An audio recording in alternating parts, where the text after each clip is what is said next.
Large clouds were formed on the sky, and been realized that this type of attack was not even listed in the ancient Luan's attack analysis information at all. And if Lin was going to get hit by it, then he was going to get heavily damaged, and even the skeletal armor cannot resist it. Lin immediately took out an advanced random teleportation stone from his pocket. But when he tried activating it, the activation of the stone failed, and Lin was not able to teleport anywhere.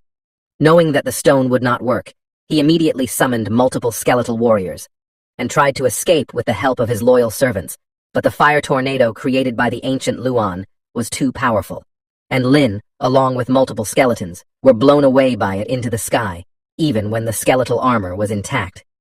When the tornado exploded after touching Lin and the other skeletal warriors, it almost destroyed its nearby vicinity, completely breaking all the trees and shattering all the rocks, and the impact was so huge that Lin got thrown several meters away, slamming onto a giant rock, which completely decimated all the skeleton warriors and mages, along with his skeletal armor, which was shattered into pieces before he can even think. Lin was heavily damaged by this attack of the ancient Luan. Fortunately enough, all the skeletal warriors and skeletal mages had damage transferability and other skills that reduce a lot of damage done to our boy. Otherwise, the outcome would have been different, and Lin might have also died in the wave.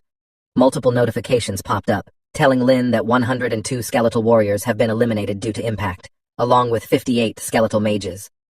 Lin realized that there was not much left inside his skeletal army, and his whole summoning space was almost over. But suddenly, Lin was shocked when he heard a lady speaking to him that he should have subscribed to the channel and left a like on the video to avoid such fate. And this voice was of none other than the succubus Mina, who was surprised at the fact that Lin had survived such a lethal attack. But Lin looked up and had a glance at the lady's important melons, telling her that she was in a worse state than our boy himself. But hearing that, the succubus just smiled, telling Lin that no matter how she was, she will still kill our boy, if that was the last thing she would do. Even our boy smiled, telling the lady that for this favor that she is doing, Lin might actually kill her in return too. Lin was smiling with confidence while flashing his origin rune, which was embedded into his hand, while thinking that even when his skeleton army was almost finished, he still had multiple trump cards, which are not seen by the succubus lady. Even she was shocked for a moment, not able to understand about how Lin was so confident, even at the death door. For once, she thought that maybe he was bluffing, but she realized that our boy's eyes was not showing a hint of fear at all, and he even had the origin rune embedded into his hand. Suddenly, the succubus lady summoned her pointed spear and tapped it onto the ground, materializing a huge portal behind her. She turned around and started walking towards it, telling Lin that her time was up so she would not be able to bring our boy back to the castle this time.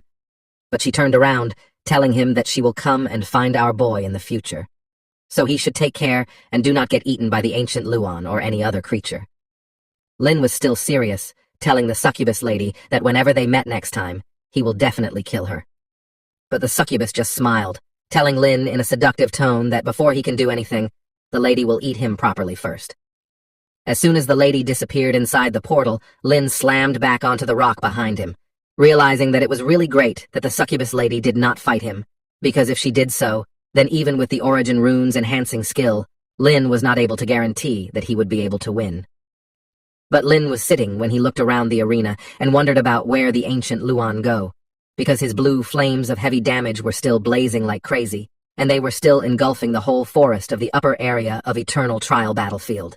But in the middle of the blue flames, we see an egg with multiple spikes on it, and come to know that it was the Nirvana rebirth stage of ancient Luan, and due to its rebirth, the egg was in an invincible state. But realizing that the bird was not attacking, instead of attacking first, due to its invincibility, Lin decided to run with all his might, because if he waited in the battlefield any longer, and the Nirvana process gets over, then our boy would not have any chance to escape and rest, and it would really be very bad for him. As Lin started running, he saw that the blue flames of the ancient Luan were everywhere, engulfing each nook and cranny of the vicinity. But Lin did not stop running at all, finally escaping the core area. As he stopped and thought that he should be safe now, and finally, after a long, long time, the blue flames of the ancient bird creature died down, but it truly decimated the vicinity, and no life was left due to the heavy damage-dealing fire.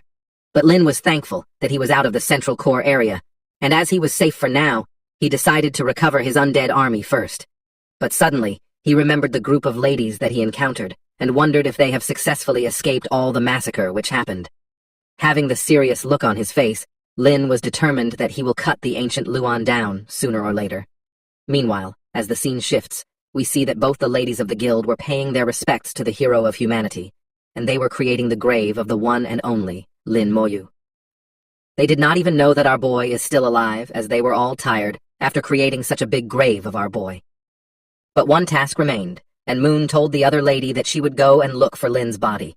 But even she knew that, as a massive fire was blocking the way towards the forest, and anyone would not be able to go and look for a corpse, that is, if there was anything left at all. But suddenly, the lady saw that Moon was crying, and immediately consoled her, telling her that Lin was blessed by the heavens, and maybe he is not dead at all because he had many skills at his disposal. But deep inside, even she was not able to believe that anyone would survive such a great calamity. But suddenly, another lady ran towards the couple, telling them that there was a dungeon break nearby, and many Dragon Clan professionals and demons were heading their way, so they should really prepare for battle. As the scene shifts, Lin comes to the grave that was made by the ladies half an hour later, and finding it awkward to see his name embedded on a grave, he really thought that maybe the girls he saved were really idiots.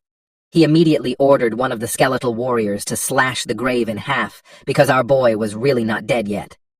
But suddenly, Lin heard a whooshing sound, and as he turned around, he saw purple strands of light emanating from a distance. He realized that it was the heaven and earth phenomenon, so he wondered if this place would be the Dragon Palace dungeon. Lin started running towards the direction of the light as his curiosity was piqued.